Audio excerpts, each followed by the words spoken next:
Good afternoon, everyone, and thank you for joining the National Conference on Race and Ethnicity webinar series. NCORE is part of the Southwest Center for Human Relations Studies at the University of Oklahoma in Norman, Oklahoma. My name is Dedrick K. Perkins, and I use any and all pronouns. I am the Senior Program Coordinator, and I'm delighted to welcome you and to be your host this afternoon.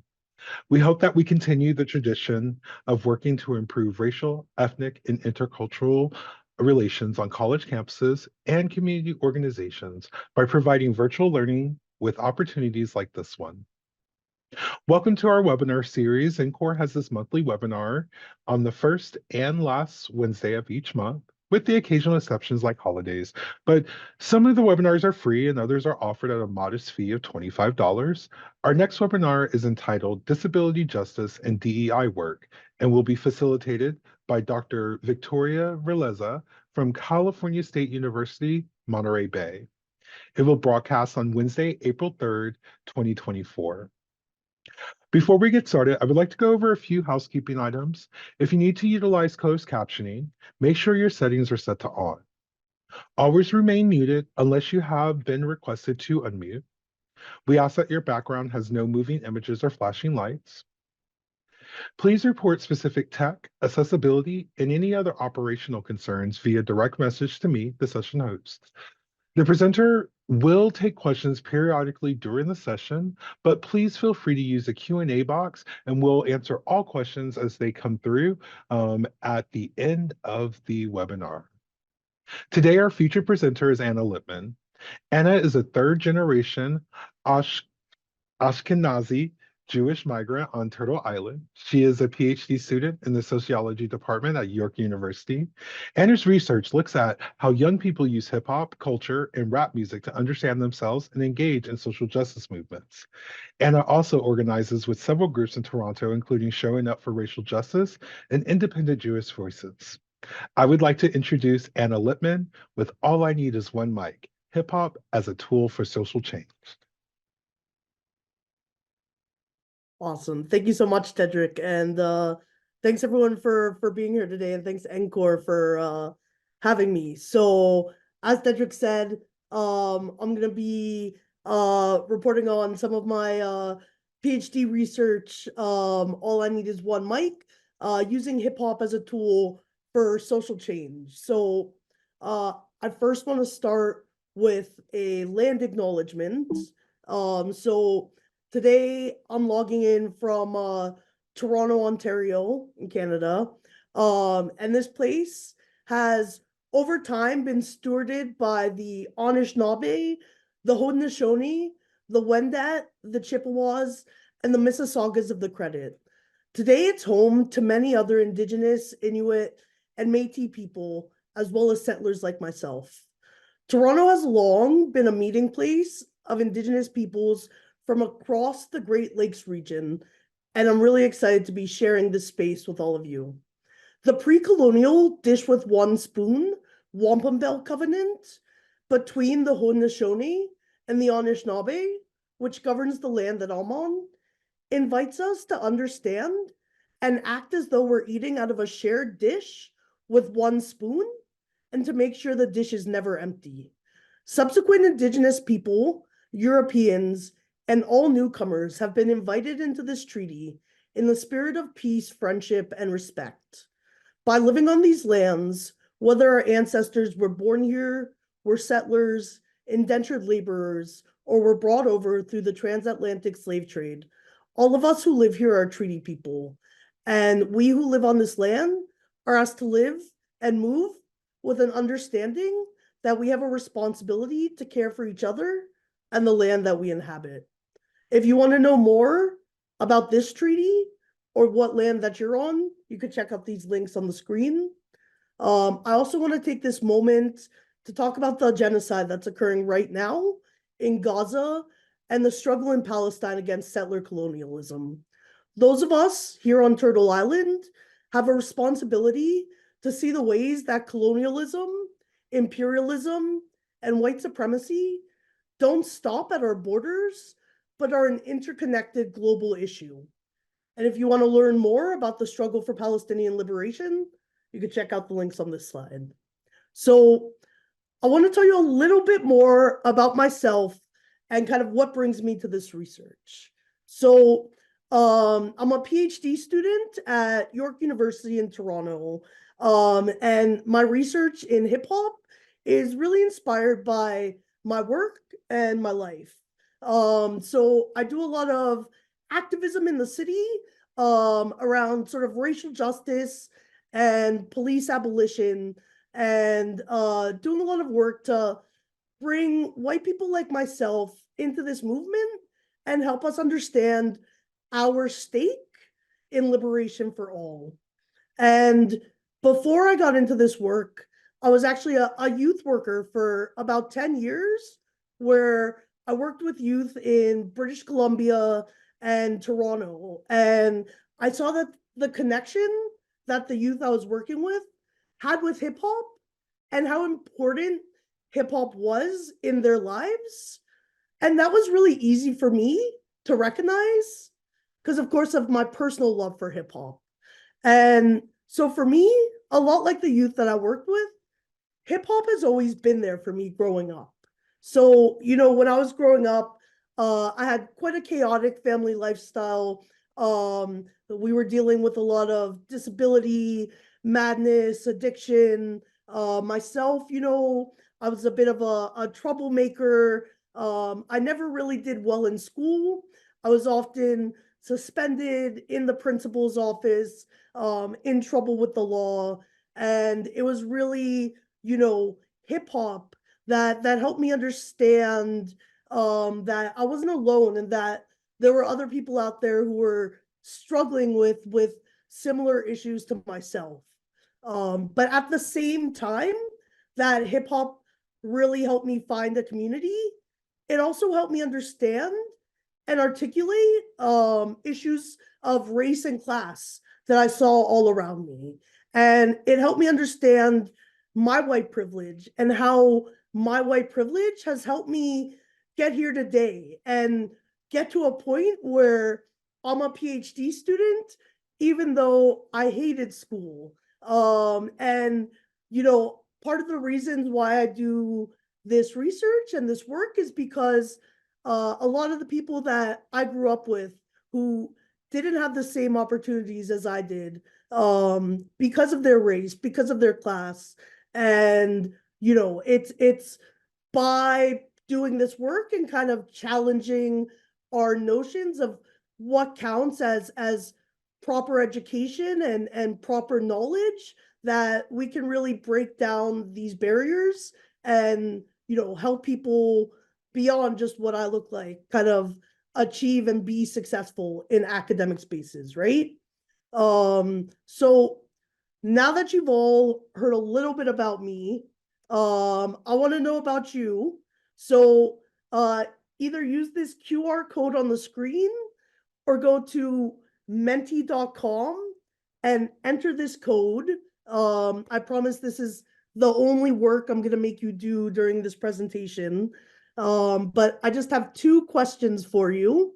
So the first question, and bear with me because I'm not super technical. So my first question for you is, what do you know about hip hop? And be like this person that said, I love it. And just feel free to, write in and share, like, what are some things that you know about hip hop? What's bringing you to this presentation today? So hip hop tells a story, usually very personal to the artist. Excellent. Anyone else? And it's okay if you don't know anything, right? The language of my experience, an essential part of Black history and culture. I love it. I see we got more than some newbies in the room, eh? It's not all about negative stereotypes. Another, I love it. Hip hop is storytelling, archival, challenging white narratives, a very powerful medium. I grew up with hip hop, breakdancing, roller skating, graffiti, resonates with my lifestyle. It's an evolution, rich history, that when I take the time to actually listen to the words, there's a message of my people. Drake and J. Cole are my top two, despite what you may have heard. I don't know who put that, but we're soulmates. Love it. And one of the most revolutionary genres of music. Excellent. So I got one more question for you, music genre. See, everyone knows something, right? So, final question. What do you know about Canada? Maybe this is a little less familiar to you than hip hop. And it's okay if you say nothing. Um, Alanis Morissette. I love it. Maple syrup. Nothing. A beautiful. Um, French colony. Again, Drake. Shout out to the Six. Ooh, I love this person. Schitt's Creek, some French influence. People are very nice, very cruel to First Nations. Toronto, Drake, Justin Bieber, big country with free healthcare, one of three countries of North America. They treat First Nations people as bad as the US does. Awesome. So not tons, but definitely some stuff that we've heard from the media. My first pride, cool. Only place you can go south of the US, forgotten part of North America, borders US and New York, Michigan, etc. Beautiful. So appreciate you all taking the time to get a little familiar with who's in the room. And so we'll keep that all in mind as we go through the presentation. Maybe we'll learn some new stuff. Maybe we won't, but hopefully we do. Awesome. So the first thing I want to talk about is kind of the theoretical framework that is guiding my research. So what a theoretical framework is it's really just a lens that we use in research to kind of focus our research and figure out what it is that we want to highlight through this research experience. So the theoretical framework that I used is critical race theory. And critical race theory, here's some quotes from a few of the folks that really headed the movement of critical race theory. So critical race theory developed in the 1970s, and it really traces its roots to legal theory, where racialized legal scholars like Derek Bell, like Kimberly Crenshaw, sought to explicitly focus on the role of race and racism as an important but really understudied and unspoken factor in law and society. And so critical race theory really advocates for a conscious acknowledgement of race and the implications of racialization in both our research and in society at large. And so scholars and activists really felt a need for critical race theory to develop after a lot of the progress that was made during the civil rights era in the US started to dwindle. And critical race theory argues that how legal decisions are interpreted and enforced are often impacted by race and also further impacted by factors such as gender, sexuality, ability, and class. So critical race theory, or CRT as I'll probably call it, specifically focuses on the relationships and influences of race, racism, and power within society. And it looks to analyze race and racism through situating them in a historical, social, and economic context. So since CRT was invented or created or developed in legal theory, it's since branched out into a huge variety of subjects and has been used in so many different ways. But CRT research typically shares certain core tenets and general perspectives on the need for context and critical consciousness of the importance of race. So I love this quote by David Gilbourn. there's no single unchanging statement of the core tenets and perspectives that make up CRT, but most authoritative commentaries identify a similar set of characteristic assumptions and approaches. So some of these key sort of tenets are the centrality of race, intersectionality, race as a social construction, challenging colorblindness, and a commitment to social justice. So the centrality of race really just means that CRT theorist believes that race plays a central role in how we as people experience the world around us and think about our own identities.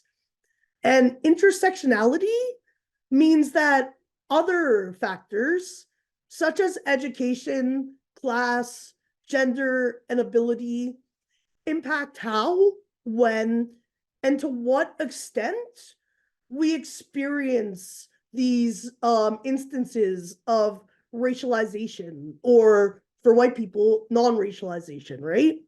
And so this is sort of the nature of intersectionality, the idea that we have a lot of different facets of our identity that all come together in different ways. But at the end of the day, race is still one of those key parts of how we see the world and how the world sees us, right? And so it's important to understand that, race is not something that's based in biology, but something that's based in our societal constructions of how we see the world, right? And by challenging these ideas of race as natural, as innate, as unspoken, we can also challenge color blindness, which is the idea that people don't see race. And this is the new sort of racism that we're seeing of this generation, where racialized people's experiences are ignored or erased because of this idea that acknowledging them would somehow shake the core of our egalitarian society, right? And so the key part of critical race theory is, of course, this commitment to social justice and the idea that through talking about race, through challenging racism, we can make the world better, and we can mitigate the amounts of racism in the world, right? And so one of the things that CRT really aims to do is to eliminate forms of oppression and inequality, right? And so critical race theory goes really hand in hand with hip hop, because they both share these really similar tenets, right? One of the main things that they do is tell counter stories, right? Help young people challenge this idea of meritocratic societies that don't see race, and highlight the lived experiences of those that are typically kept out of the conversation, right? Through hip hop and CRT, young people are able to claim space and place, right? They can remind people that we've been here, we've always been here, and challenge things like gentrification, erasure, both in public discourses and in the very physical neighborhoods that they live, right? And most importantly, both CRT and hip hop work to challenge the status quo, really disrupt these systems of oppression that outline our society, and work towards a more just world, right? So we might be asking ourselves, what is hip hop? So hip hop, it's more than just what we hear on the radio. Hip hop is a culture. And as a culture, it's made up of a lot of different social components, right? So hip hop has a specific fashion. People dress a certain way. It has a certain language. There's specific slang. There's specific customs. There's specific rules that dictate how people who adhere to hip hop culture act and live their lives, right? And there's also the artistic elements of hip hop, right? And so these artistic elements are what most people tend to think about when they think about hip hop, right? And some of you listed them at the beginning. So I know this is old news to you, but the four main artistic elements of hip hop are graffiti, breaking or breakdancing, DJing, and MCing or rapping, right? And there's a fifth element to hip hop that was added by one of the founders, Africa Bambaataa, of knowledge or self-knowledge. And so beyond just something, again, that one listens to on the radio, hip hop is more of a lifestyle or a community. And those who listen to hip hop, or not just listen, those who engage in hip hop culture, very much do so beyond just the artistic elements, right?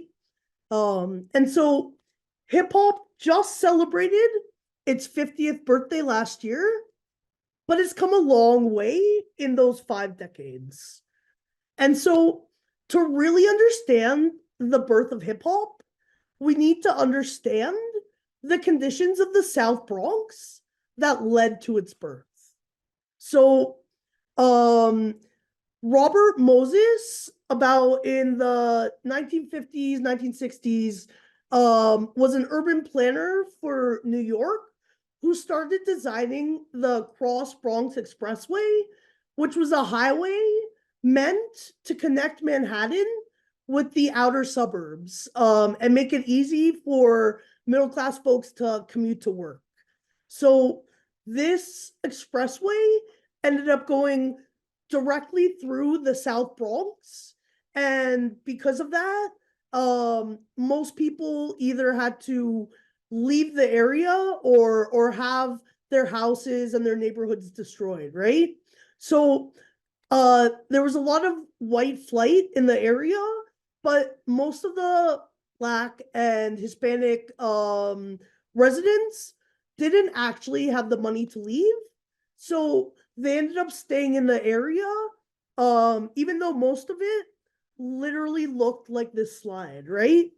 And so there was not much happening in the Bronx. It had some of the highest rates of youth unemployment in the area, high rates of crime, and things actually got so bad that landlords started burning their buildings for the insurance money. And so that actually led people to start saying that the Bronx is burning. So when these New York officials got together to think about what should we do about the Bronx, their solution was to adopt a policy of benign neglect. So they decided to just leave the Bronx alone, let it burn, and whatever happens, happens. But instead of burning, actually what happened is hip hop was born, right? So out of the rubble and the concrete, a beautiful rose was born, right? And so the birth of hip hop really came, some say, on August 11th, 1973, when DJ Kool Herc, a Jamaican immigrant, and his sister Cindy hosted a street party in the South Bronx where they borrowed their parents' DJ equipment and music, plugged it into a street lamp, and started charging, like $2 admission, right? So, these parties got so popular that they started spreading across the Bronx spreading across New York and were spreading across the region. And they were so popular, they were taking place in community centers, outside in parks, soon taking place in clubs inside Manhattan. And the greatest thing about hip hop that made it so appealing to people is that it's so accessible, right? One really doesn't need anything in order to start rapping except for your own voice. And in addition to the ease with which hip hop is accessible, it's also a really powerful tool for political and social change. So, unlike politicians and mainstream media, that's not really talking about the issues that are impacting the folks in the Bronx or folks like those. People who engage in hip hop are able to spread their message, right? Through things like putting graffiti on trains that then travel throughout all the boroughs. And so it gives them this really accessible platform to share messages about social and political concerns, right? And so hip hop actually became a tool to challenge a lot of the gang warfare in the area. And gangs would actually decide to engage in dance battles instead of fighting with each other, though oftentimes the winners would then get into a fight with the losers. And so hip hop, even from its earliest roots, has always been this very politically charged sort of genre and culture. And we can see this very much in protest raps, like the message that came out, or even the raps we hear from today from people like J. Cole, people like Kendrick Lamar, right? And so even though hip hop started in the Bronx, it's traveled throughout the entire globe and become truly a global phenomenon, right? And so hip hop is actually subject to this process called globalization, where this very global phenomenon is taken and utilized by these specific local cultures to speak to their particular political and social issues, right? And so some really great examples of this is Snotty Nose Rez Kids, which is a very awesome hip hop duo from Heisla Nation in British Columbia, Canada, who very much speak to colonialism and land back here in Canada. As well, we could think about rappers in Palestine and Palestinian diasporic rappers like Low Key, who use their platform not only to rap in English and Arabic, but also to talk about their identity and culture as displaced peoples. And so all of this has really been happening for over 50 years, right? But for a long time, it's been dismissed by educators as something that's distracting to learning, right? And something that needs to be left outside of the classroom. And so hip hop based education seeks to really take this youth culture that's centered on knowledge and social justice and bring it into classroom spaces. So hip hop based education starts from the premise that educational institutions are inherently Eurocentric and fail to take into account the social and cultural capital that racialized youth are bringing into the classroom. And these Eurocentric curriculums hurt racialized children because they don't interrogate the relationship between citizenship, race, class, and gender, and they erase their experiences and history by teaching this very white, very European history.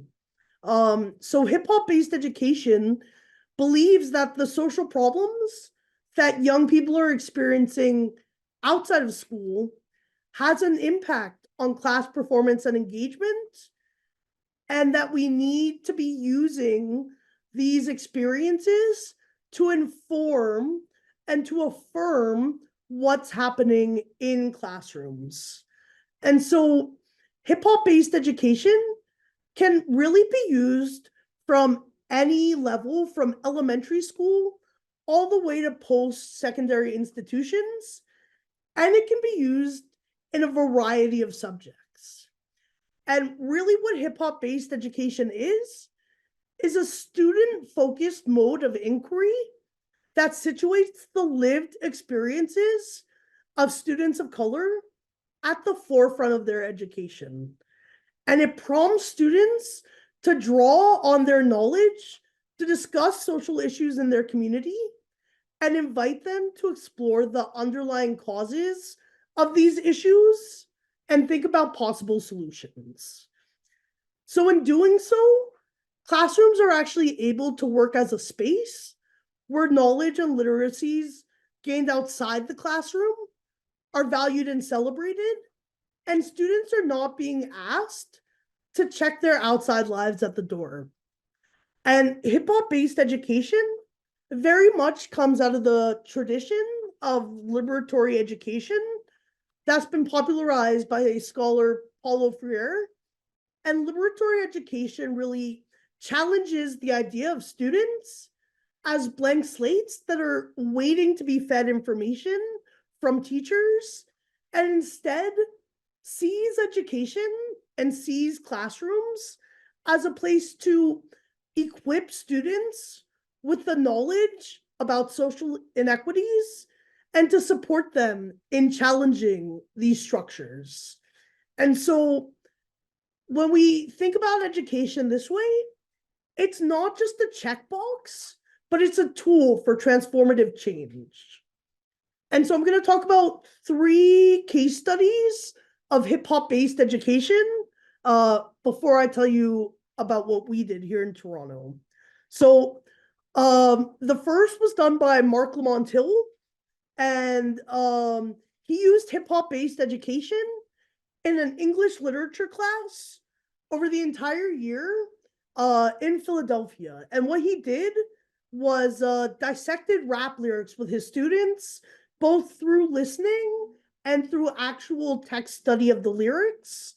And they used the lyrics to discuss the critical issues that were happening for students. So one of the songs that he talks about using is Tupac's Brenda's Got a Baby, which helped him engage in this really rich discussion about teen pregnancy, which is obviously very salient for high schoolers, right? And so, the teens were able to engage in discussions not only about the literature itself and about the issues that were happening, but also on the role that popular culture plays in their lives and how they understand themselves as racialized youth in a large urban center. So, of course, they could have spent the year dissecting Shakespeare or some other typical text, and they would have gotten, I'm sure, the same English lit education, but it wouldn't have been as relevant, and there would have been no need to engage beyond the surface, right? And so by using hip hop, Mark Lamont Hill not only pushed his students to critically examine the lyrics and songs, but also to critically examine themselves and their peers, right? And so the next example I want to talk about is Christopher Emdin, who did rap battles in science and STEM within middle school and high school. And he had each school kind of design their own rap battle, and then there was a district-wide kind of publicized finals. So I'm going to show you a quick video of that.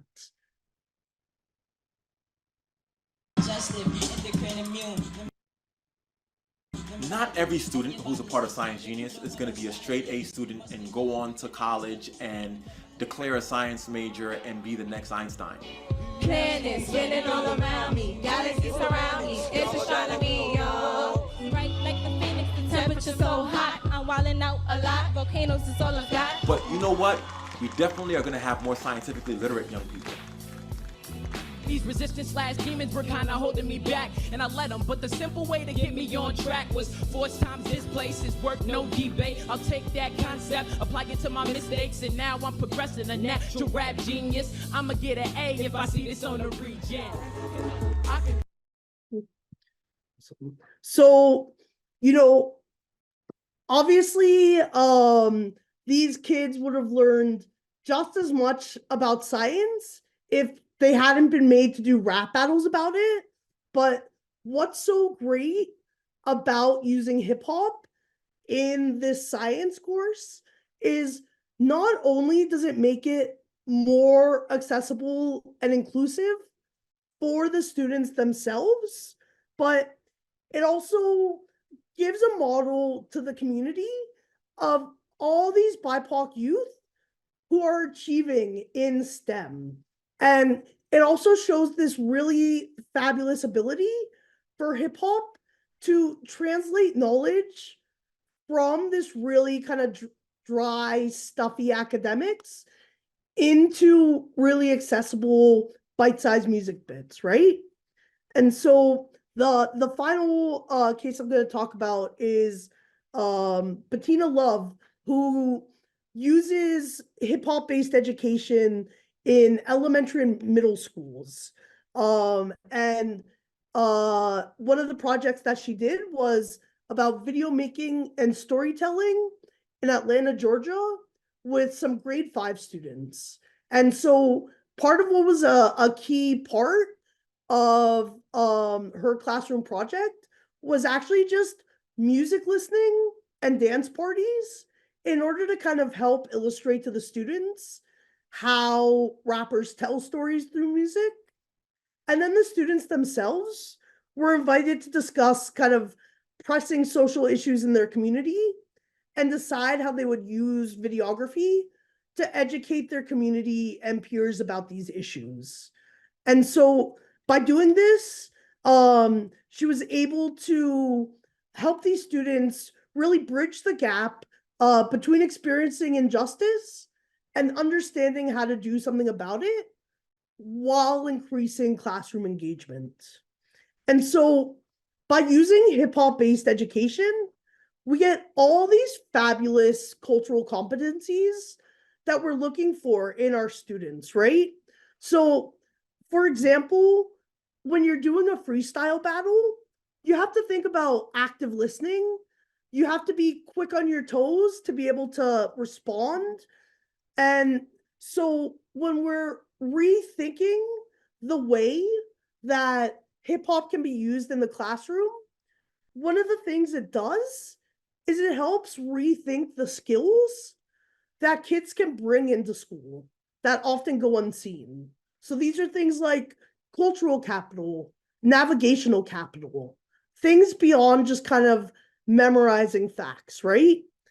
And by doing this, we really help that kid that just kind of sits back in the classroom and listens to music get back and get engaged in the classroom, right? And so why use hip-hop based education? Well, we know that schools are using Eurocentric education models where racialized students are not successful, right? There's an epidemic of the school to prison pipeline, and there's an epidemic as well of tracking and low expectations of Black students, right? And so Black, Indigenous, and racialized students are more likely to be disciplined, suspended, and expelled. And we need to start using creative ways to challenge the Eurocentricity within our educational spaces to help students create deeper engagement and feel a sense of belonging in these classrooms. We're also helping young people think critically about the media that they consume and the world around them. And in doing so, we're creating a richer learning environment for everyone that has a wider variety of perspectives and ideas included in it. And so, you know, we know that Toronto and the case of Black students in Toronto is quite similar to what's happening in the US and in lots of places all over the Western world. So racism in Canada operates very similarly along the lines of colorblindness under our national policy of multiculturalism. So despite only representing 3% of Canada's overall population and less than 10% of Toronto's population, Black people are overrepresented in the population of those experiencing homelessness, incarceration, involvement in the child welfare system, and involvement in the hospital system. And we know that anti-Black racism in Toronto is especially prevalent in the criminal justice and policing systems in the city.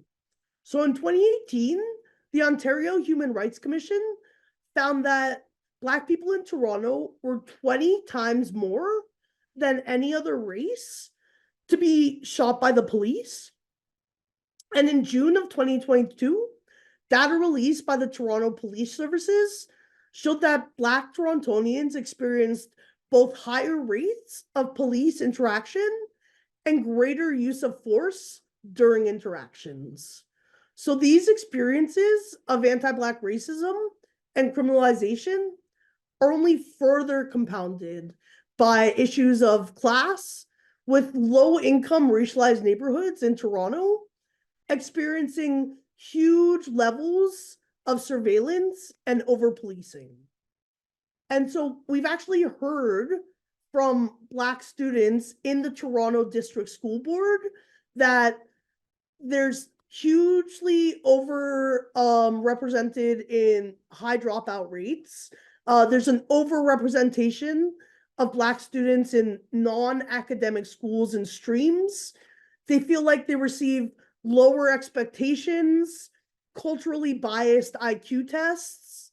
There's a lack of Black teachers, a lack of Black studies, and Black history within the curriculum.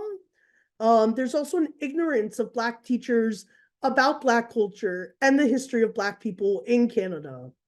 And so Black families feel that there's very much this assumption that Black people are not part of the fabric of Canadian society.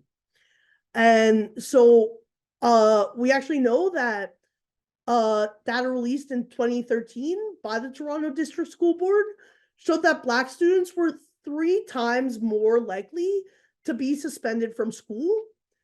And in 2017, we found in the same school board that 48% of the students who were expelled were Black. So despite the image that Canada likes to give, we're actually not that different from the US. But the biggest difference is that there's far less race-based data available here in Toronto and in Canada, in part because of this idea that Black people in Canada don't go together, that there's no Blackness, Black society within Canadian society. And so, given that we know all this about what's happening in schools, why stop at the schools with hip-hop based education, right? We know students most in need aren't necessarily the ones in schools. And we know schools are not places where marginalized youth feel safe or comfortable. So we need to be taking this educational programming outside of the classroom and into the spaces where young people are also at, such as community shelters, youth shelter, community centers, youth shelters, and custody centers. And so this was kind of the idea between a similar hip hop based education program that was launched with Rise Edutainment called the Legal Artivism Program. So Rise stands for Reaching Intelligent Souls Everywhere, and it's a 12-year-old grassroots nonprofit organization based in Scarborough, which is like an eastern Toronto suburb. And the focus of Rise is that it works to empower Black youth through art that's rooted in self-knowledge and self-expression. And so I'm gonna play a short video from the founder of Rise, just talking a little bit about what Rise seeks to do and kind of how it got started. Growing up in the 6, when I was 7, I knew brothers in them at 8, so they started carrying 9s. This is Randall Ajay, Ontario's first poet laureate. He uses the spoken word and his organization Rise Edutainment to help uplift the Black community. I just wanted to do something in the community that really allowed others to be heard, that allowed us to share our lived experiences. What I realized is art is a vehicle, it's a tool to help us heal. And that healing can come in the form of stepping into who you are. I want to remind you, Black youth, that you are worthy, that you are special, that you are powerful, that you are amazing. And I want to just say, don't let anyone's opinion of you become your reality. I was a kid that was arrested at 12 years old for robbery, failed to comply, and assault. Me. Can you imagine 20 years ago? Me, that's what happened to me 20 years ago. You know, and here I am. I'm here walking in my purpose, and I hope you can see yourself in me and know that you too can walk in your purpose. So that's the founder of Rise. His name is Randall. And so we partnered with Rise to create this legal artivism program. And this was a 9-month paid residency program for current and aspiring Black artists within the Greater Toronto area.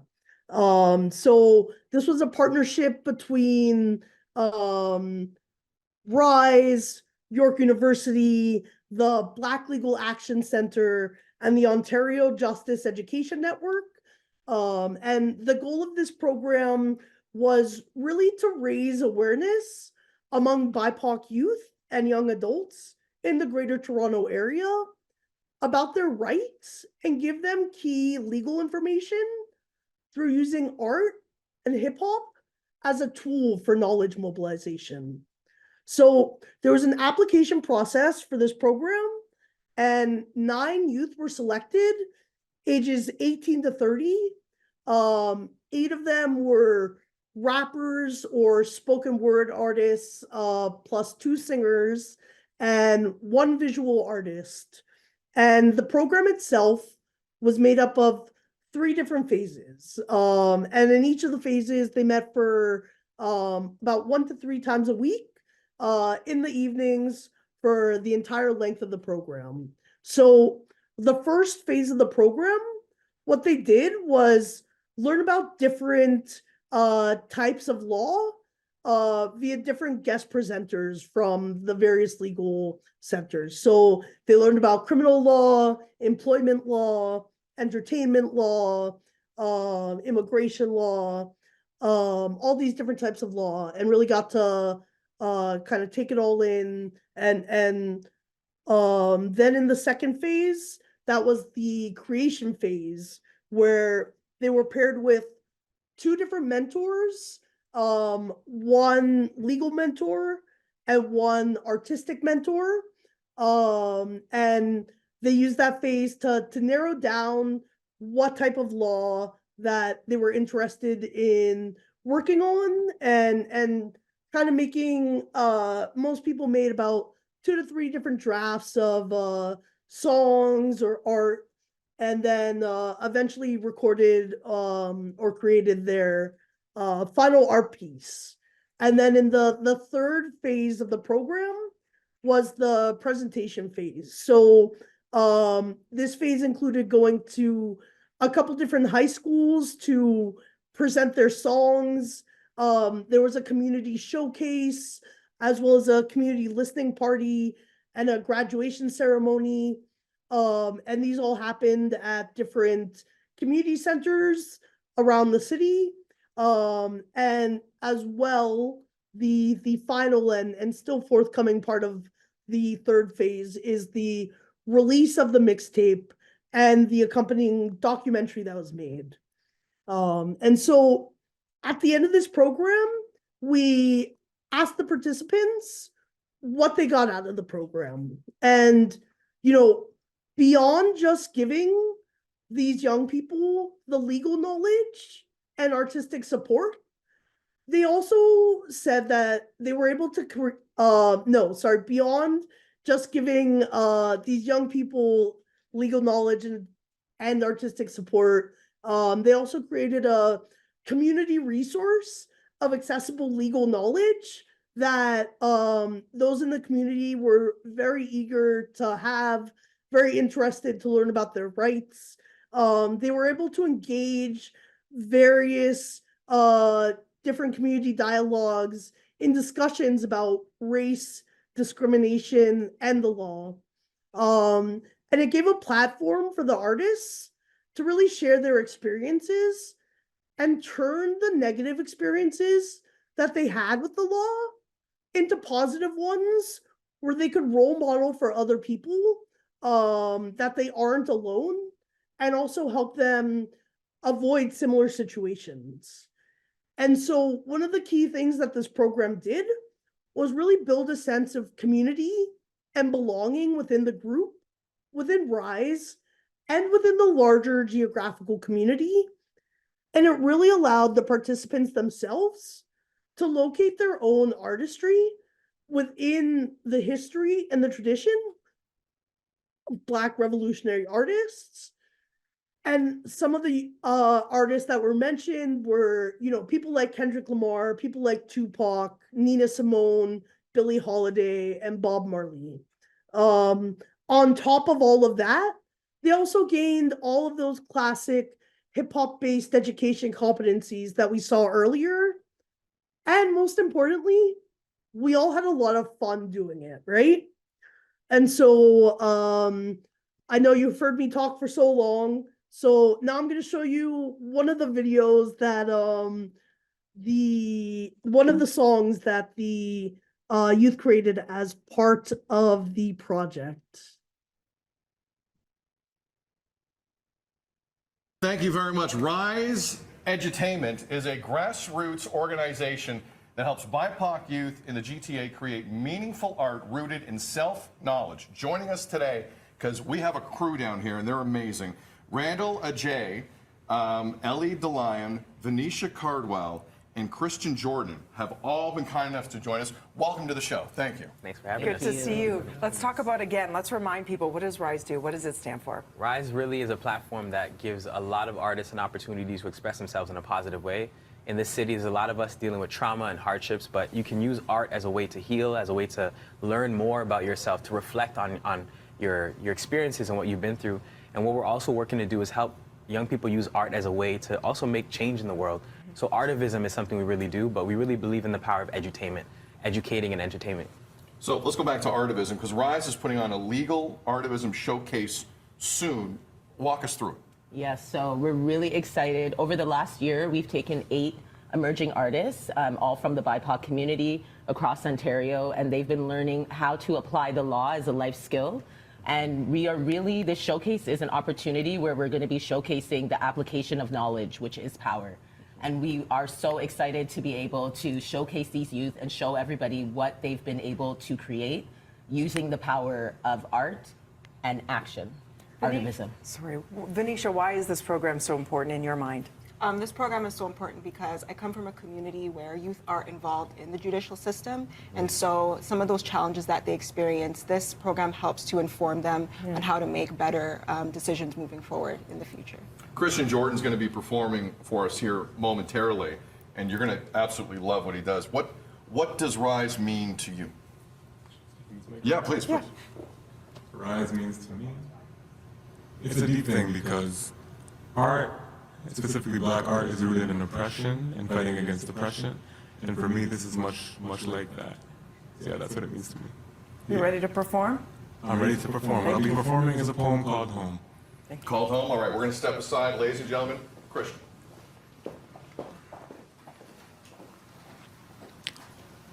This is home. This is where I've grown. See, it's all I've ever known. The place where everybody's living happily, where you could raise your kids and start a family. I'm saying that you gotta be insane to complain. Like, what can it be? It's home. This is where I'm supposed to be. Even if it means going for groceries, will lead to cops telling me to stop and start groping me. Asking me for ID, like, why me? It's something I don't find right. They said the carding was illegal, but perception of the people means they get to play with my life. Fit a description, because of that, my freedom really at stake. But when it comes to false identifying by police or bystanders, it gets treated as a silly mistake. Like, tell me why the nation just ignores the violation we be under, when injustice is so clear, could be seen by Stevie Wonder going about my day.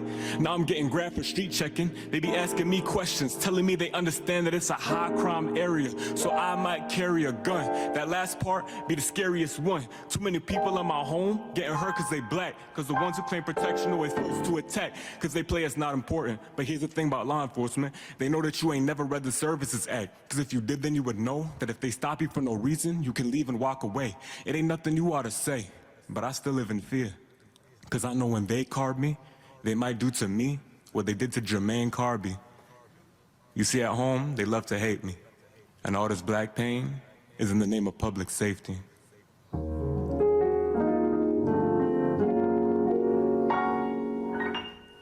Thank you, thank you, thank you. Everybody, that was so powerful. Awesome. So thanks so much, everyone. And happy to take questions or comments.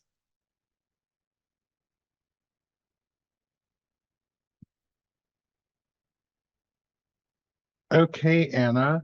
Thank you so much for that interesting and insightful presentation. I really enjoyed it. It really kind of, when you were going through the history, I was thinking, oh, two turntables and a microphone. That's really all you need.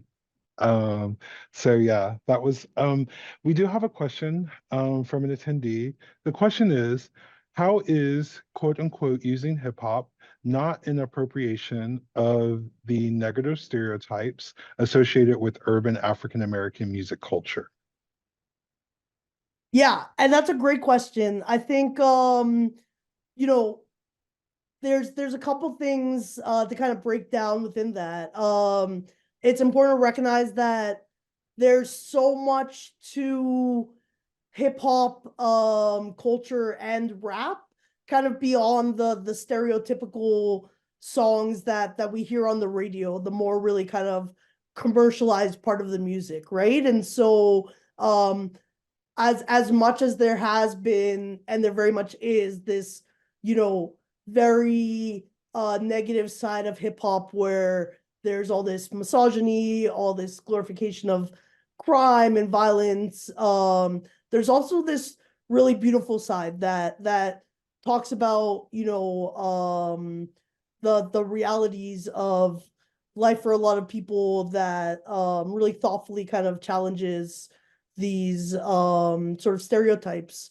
But also I think what's really great within kind of utilizing hip hop based education is it really helps to give an opportunity for young people and educators to break down these stereotypes, to think about where they come from, think about how they perpetuate, understand that they're rooted in these systems of anti-Black racism, and to challenge them not only in art, but also, like for the folks in Mark Lamont Hill's class, like in their own lives and identity, right?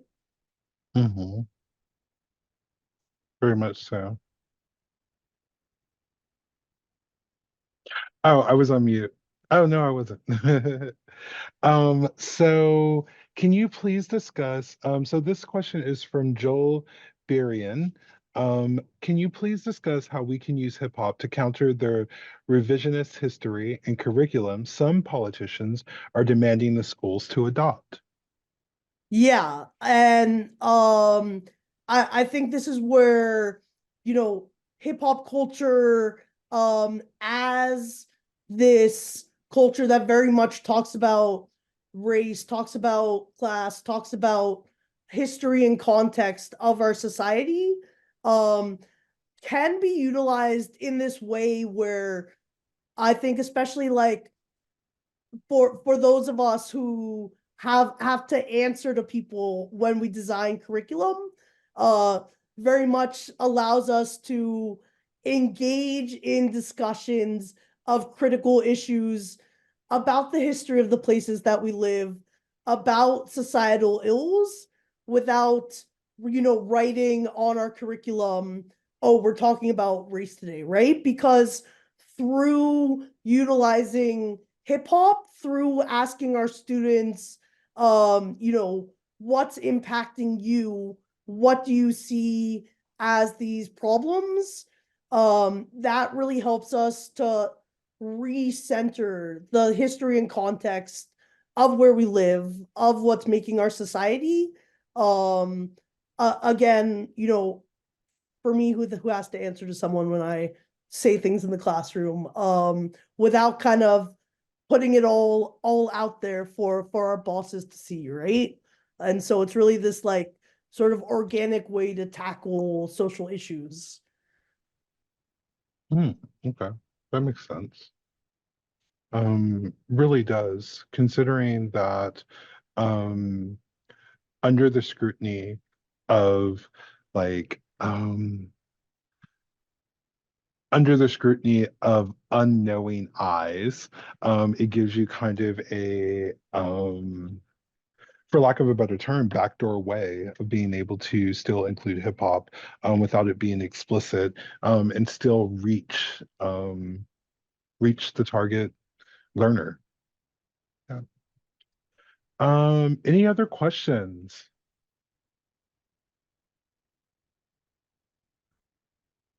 Any comments or anything? Feel free to raise your hand or put it in the chat. Yes.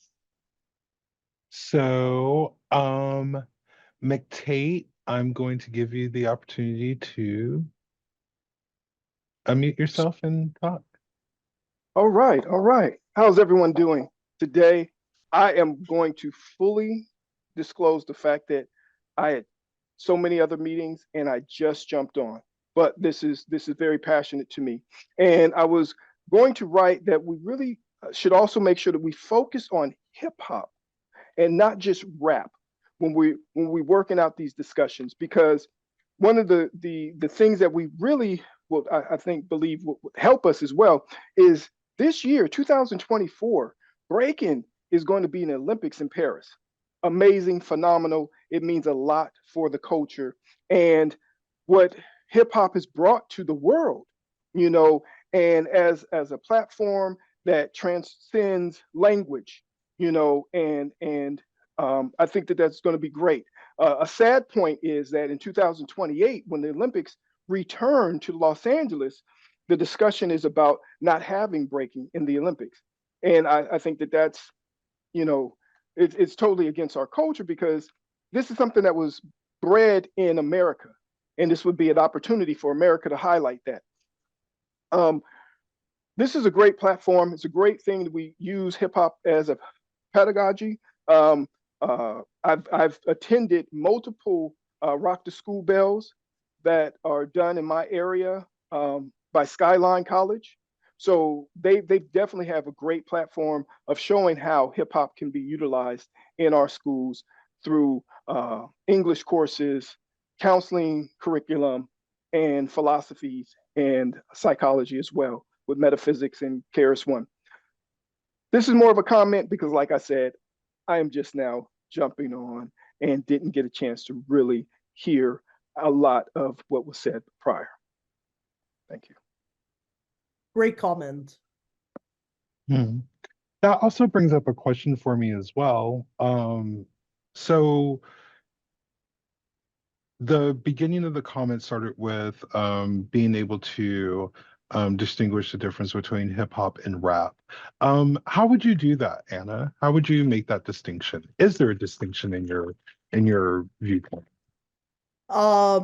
There is 100% a distinction, and it's important to go back and recognize the distinction of hip hop as a culture versus rap as one element of the culture, right? And so there's so much more to hip hop than just the rap music. And if we don't remember that, we risk, again, not only taking out breaking, but graffiti, fashion, knowledge, all these other parts that I think very much what McTate said is so true, right? Like graffiti, breaking, all these things really transcend language and help hip hop become this global phenomenon, right? Mm-hmm. That's so true. That was a wonderful explanation. D. Bland says that this was a great and very educational presentation. Yes. Any other thoughts? Any other comments? Any questions we have for Anna? Feel free to ask them. We have the expert here.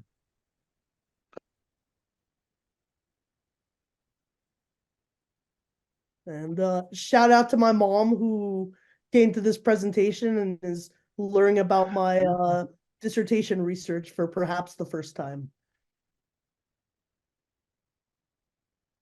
Okay. Well, it looks like we don't have any other questions or comments. Again, I want to thank you, Anna, for your expertise and your knowledge and sharing your research information with us. Also, I want to thank all of you that have attended today, and hopefully we'll see you next week. So have a good day. Thank you.